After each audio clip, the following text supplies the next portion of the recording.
Hello, my name is Isaac Erickson. Thank you for joining me for the FDA 510k eSTAR Do's and Don'ts and Understanding the Process. My name is Isaac Erickson. I have a master's in biological sciences from the University of Minnesota with a concentration on robotics. I am the CEO and consultant of IMDS Consulting. I am based in Minneapolis, Minnesota, technically Forest Lake. And you can visit me at imdsconsulting.com or contact me with that direct phone number. My background is in product development, and I started that many years ago. I wrote my first 510k with our first medical device in about 2010, got it cleared in 2011. Since then, I've written several other 510ks. And now I consult in both mostly FDA 510k work, EU MDR work, some PMA, some class 1, mostly traditional 510ks.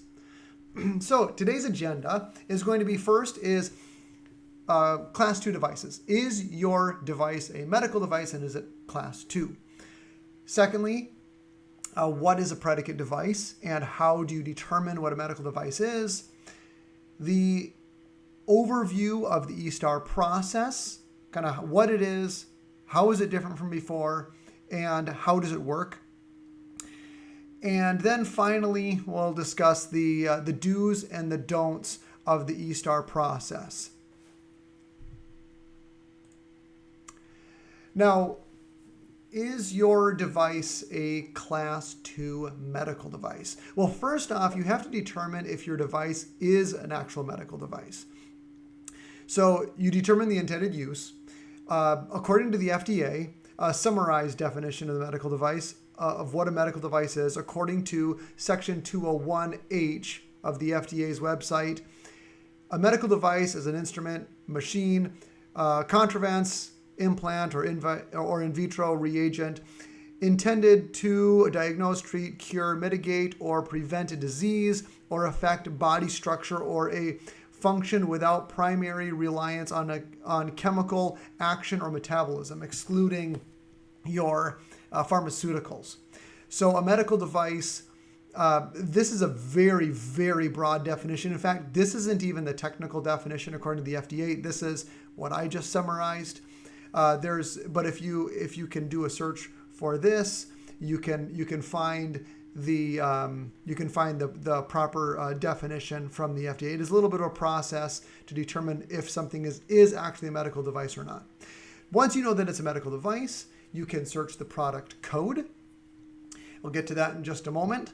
And there's a link here that you can use, and that will. And if you can type in a summary of the device, a name of the device, a name of a competitor of the device.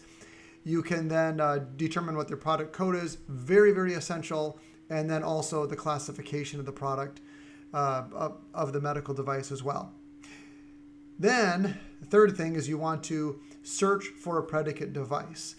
Most class 2 medical devices require a 510k and will require some sort of predicate device. And a predicate device is a comparable device that is equivalent in safety and effectiveness, has the same intended use. We'll get to that in a little bit. If you do not have a predicate device, you could fall under a de novo, which is still a class 2, or you might have a PMA. I'm not going to discuss that in this live stream. Instead, we are going to that can be for a different time. So a product code and classification. The product code is a 3-letter code that the FDA has for all classes of medical devices.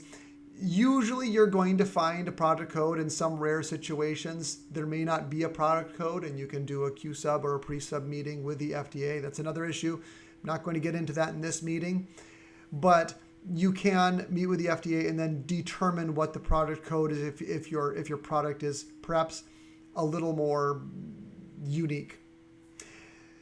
Here, so you can go to the link from the last slide, and you can go to this search bar right here, or you can click on advanced search, but here I just typed in something. Here's an example of something people normally don't think of as a medical device, which is why I used it.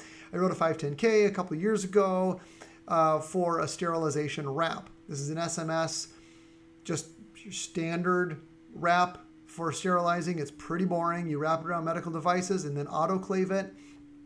By doing this, I type this in, I click search. And then it brings me to this product classification. And I can see here down at the bottom, it says sterilization wrap, FRG. I have the registration number. And then at the end, class 2. Class 2 means that there is probably a 99% chance that's going to be a 510k. I'll need a predicate for it. And let's move on. So now we're going to talk about what an actual predicate is, because all of this is extremely important in the 510k eSTAR procedure. So this is just a standard flow chart. We can find it from on the FDA's predicate guidance. And this is credit of this link at the bottom. Does your device have a predicate? So first you start with it says class 1 or class 2. It's, again, 99% of the time it's going to be a class 2. There are some very rare exceptions where it's a class 1 that requires a 510k, but almost all class 2s require a 510k. Almost all 510ks are class 2. So first off, you have the 2 devices, the predicate, which is an existing, this part's covered up by my face.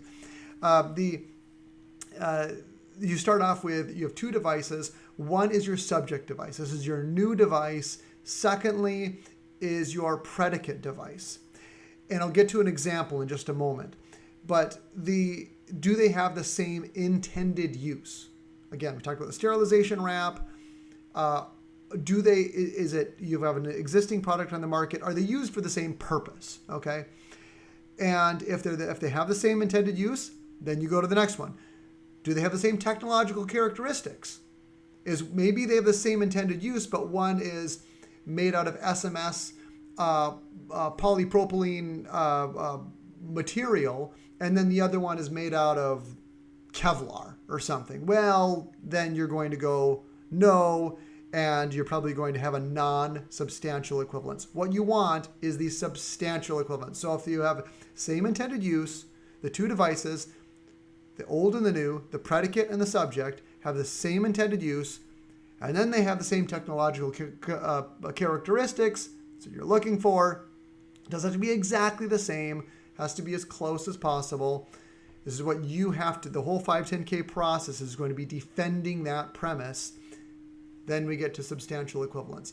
This means, yes, I can use that device as a predicate. I talked about the product code. That's very important. You don't have to have the exact product code, but it's going to help you and everyone if your product code is the same. Again, one thing that I didn't discuss here is your indications for use. It's more than just your intended use.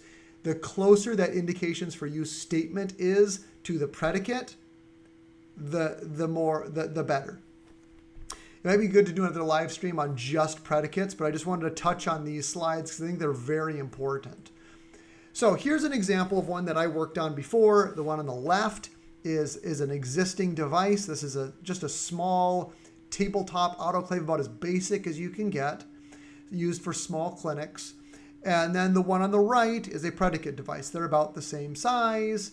They're about the same speed, about the same temperature, have the same intended use. They have the same product code. They're both class 2. This one got through the FDA before this one did. So we're looking for 3 main things. First off, are they both safe and effective? That's the most important. Well, equally important as the other things. 2, is the intended use the same? Yes. Is the product code the same? Yes. Now, you're not always going to have the exact same product code, but if it is the same, you're much better off. It's just going to be a little smoother moving forward. Again, everything has to be demonstrated.